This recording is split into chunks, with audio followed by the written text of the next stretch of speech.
ಅಗದಿ ಕೂಡ ಪೆರಮಾಟಿಗೆ श्रीमती बादल जी। शुक्रिया सर। सबसे पहले तो मैं इस चीज का दुख प्रकट करना चाहती हूँ कि इस सेशन को चलाने के लिए एक नो कॉन्फिडेंस मोशन की आने की जरूरत हुई। पार्लियामेंट्री डेमोक्रेसी का ये हाल हो गया है कि इस सदन में कोई चर्चा ही नहीं होती। अब नो कॉन्फिडेंस जैसी मोशंस को लाके मणिपुर की चर्चा करके आज हाउस काम कर रहा है। और यही कारण है कि 16वीं लोकसभा के इस सरकार के पिछले 9 सालों में 16वीं लोकसभा में सबसे कम सिटिंग्स हुई थी और ये वाली तो 1957 के बाद मुझे लगता है सबसे कम होगी। तो इसका बड़ी दुख की बात है sir. The agenda today I would say is not a question of votes, it is a question of confidence. ये सिर्फ एक सिंपल मैथमेटिक कैलकुलेशन की बात तो है ही नहीं, क्योंकि मैथमेटिक्स या न्यूमेरिकल कैलकुलेशन तो इनके पास है। So the motion will fall. I think the key word here is confidence. क्या इस देश में सबका साथ और सबका विश्वास इनके साथ है कि नहीं? किसके साथ है, इनके साथ कि इनके साथ?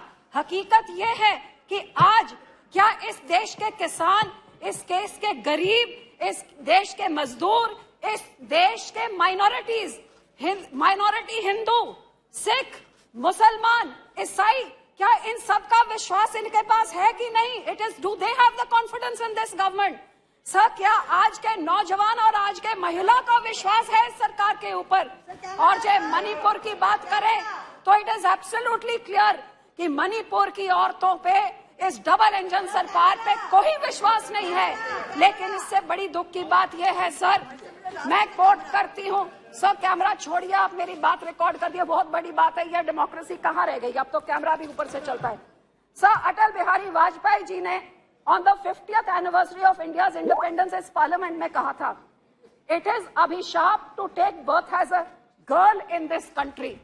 सर, कितनी दुख की बात है कि आज अमृत काल चल रहा है, 75वां साल हो गया और आज भी हम वही अट्रॉसिटीज को डिस्कस कर रहे हैं जो उस टाइम डिस्कस कर रहे हैं। What happened in Manipur is totally shameful and it is एक ह्यूमैनिटी के ऊपर एक कलंक है और उसकी जितनी सख्त निंदा करी जाए वही कम है। मैं पूछना चाहूंगी कि इस सरकार की माइनॉरिटी कमीशन क्या कर रही है? ये बोले नहीं, गए नहीं। माइनॉरिटी कमीशन के हेड क्या कर रहे हैं? कितनी बारी मणिपुर गए, कितनी बारी नू गए हैं? हमारे पंजाब के तो हमारे धार्मिक मसलों में इंटरफेयर करने का पूरा टाइम है, इधर जाने के लिए टाइम क्यों नहीं है? तो मैं हाथ जोड़ के सरकार को विनती करती हूँ कि राम के लिए इस अमृत काल में ये धर्म की राजनीति हर इलेक्शन के पहले इसको बंद करिए, ये जहर देश में मत घोलिए। आज हम यहाँ चर्चा बातें करें बेरोजगारी की, बातें करें गरीबी की, महंगाई की, इन चीजों से ध्यान भटकाने के लिए हम ये सब काम ना करें। साहब, मैंने दोनों पक्षों को सुना, आज मुझे इतनी हैरानी हो रही थी, काश बीच में आपने मुझे बोलने का समय दिया। यहाँ पे बोले राहुल जी, बहुत उनके दिल में दर्द था, यात्रा करी है उन्होंने यहाँ से वहां तक, भारत माता के कातिल इनको बताया, इनके देश के भारत माता के हथियार बताया, केरोसिन की बात करी। अरे भैया, सारा देश इन्होंने घूम लिया, काश यहाँ पे आप जाके विधवा कॉलोनी में घूम लेते, जहाँ 1984 में आपने सिखों के ऊपर केरोसिन से गले में टायर से साड़ के वो औरतों को विधवा किया और हजारों लाखों औरतों को विधवा करने के बाद वो हथियार सज्जन कुमार के घर के पास आपने विधवा कॉलोनी बसाई। साहब, आपको मालूम है पूरी दुनिया में सिर्फ एक जगह में विधवा कॉलोनी है, विडो कॉलोनी सिर्फ दिल्ली में है। कौन रहती हैं? जिनके कातिल इनके पुरखों ने किया, इस पार्टी कांग्रेस पार्टी ने किया और फिर उधर जाके उन औरतों को बसाया। क्या यात्रा वहां से गुजर के गई? आज केरोसिन की बात करते हैं। लेकिन दुख तो मुझे इस बात का है कि आज इनको 84 बड़ा याद आ रहा था। यहाँ के बोलने वाले भी जब इनको कटाक्ष करना होता है तभी 84 याद आता है। अरे भैया, 9 सालों में 84 को इंसाफ देने का क्यों नहीं अंदर ठोसा इनको? आज तक क्या 84? आप कितनी बारी विधवा कॉलोनी गए हैं? हकीकत ये है, दुख इस बात का है कि जब मणिपुर की बात होती है तो वो राजस्थान की बात करते हैं, वो राजस्थान की बात सुन के तो फिर दोनों रल मिल के 84 की बात करते हैं। ये बहुत हो चुका सर, अब दोनों जने ये सारा ड्रामा, ये सारा नाटक बंद करें। हमारे सिख कौम के साथ हम पूछना चाहते हैं, हम किस पे कॉन्फिडेंस करें? इन्होंने जो किया आपके सामने हमारे कत्लेआम करें, हमारे धार्मिक संस्था पे अकाल तख्त साहब गोल्डन टेम्पल को टैंक से, आर्मी से बिल्कुल टेटेरी करके खत्म कर दिया। हमारे पंजाब के टुकड़े टुकड़े करके पंजाबी स्पीकिंग एरिया निकाल के दूसरी स्टेट बना दी। हमारी राजधानी हमसे खोली, हमारा पानी हमसे खो लिया। कौन सा अत्याचार इन्होंने नहीं किया है, लेकिन इन्होंने क्या किया है? ये कौन से कोई कम है? मैं यहाँ पे ये पूछना चाहती हूँ कि जो सिखों ने 1947 में देश का साथ दिया, देश की आजादी के लिए सबसे बड़ी कुर्बानियां हमने दी, हर एक अल्पसंख्यक ने दी, क्योंकि सब माइनॉरिटीज ने देश की आजादी में योगदान दिया। लेकिन मुझे मान है हमारे सिखों ने सबसे बड़ी, जो फांसी की आप लिस्ट में गिन लीजिए, काला पानी में देख लिए, सबसे ज्यादा हमारे पंजाब के जिन्होंने इस देश को आजाद किया। और आजादी के बाद ये देश 1966 में जब खाने को अन्न पूरा नहीं होता था, the country was looking at starvation, हमारे किसान है जो ग्रीन रेवोल्यूशन लाके उन्होंने इस देश का पेट भरने का काम किया।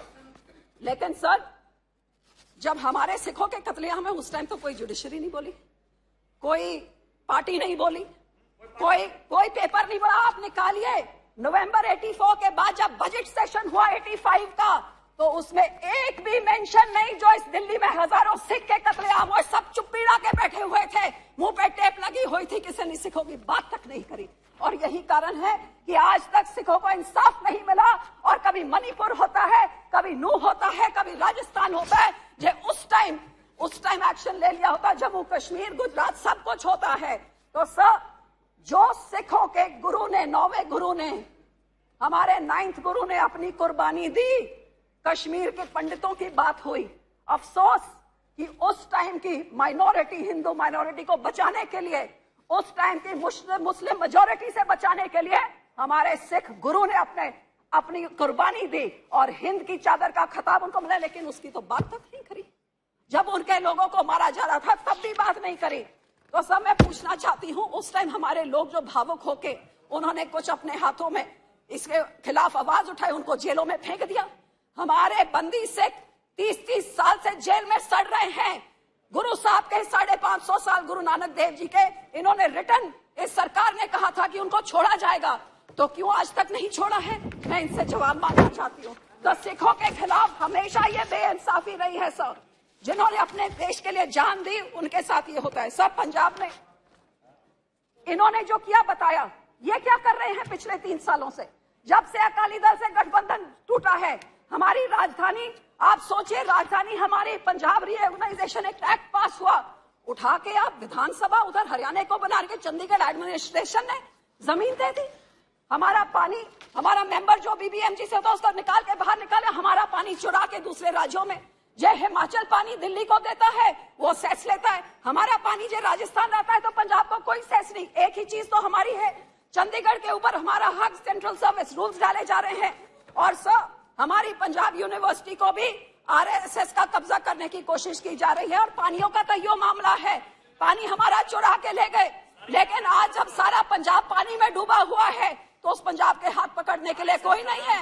आपको हैरानी होगी सर कि जब हिंदुस्तान में कोई आपदा होती है, जब कोविड हुआ तो यहाँ लंगर सिखों ने लगाया, जब यहाँ पे लॉकडाउन हुआ लंगर सिखों ने लगाया, जब कोविड हुआ आप दोनों से किसी से ऑक्सीजन पूरा नहीं होता, लंगर हमने लगाए। और आज जब पंजाब को जरूरत है, कहीं आपदा हो जाए, उत्तराखंड में हो, हम लोग जाते हैं। लेकिन आपने क्या किया हमारे किसानों के साथ? सर पहले सर 2 मिनट, सर हमारे किसानों के साथ क्या किया? सर जो किसानों ने सबसे पहले इस देश पे ग्रीन रेवोल्यूशन लाके इस देश का पेट भरने का, अब तो कह रहे हैं इन्होंने, लेकिन 70 साल से तो हम पेट भर रहे हैं। उनके ऊपर आप काले कानून लेके आए, अपने मंत्री की, अपनी एलआई की बात नहीं पूछी, सुना नहीं। जब बोलते थे मत लाओ, किसानों ने नहीं सुना और आखिर में मानना पड़ा। किसानों ने मजबूर किया कि गलत बिल थे, आपको वापस लेना पड़ा। और फिर ये डबल इनकम को क्या करना, डबल डिस्ट्रेस। आज बता दीजिए कौन से राज्य में डबल हो गया इनकम? पेट्रोल, डीजल, फर्टिलाइजर, हर चीज में महंगाई की मार सब झेल रहे हैं। कभी हमारे बच्चों पे, नौजवानों पे ऐसे लगा के उनको असम की जेलों में फेंक देते हैं। कभी हमारा कोई भी चीज हो, वहां पे हमारे किसान जो आंदोलन में थे एनआईए लगा देते हैं।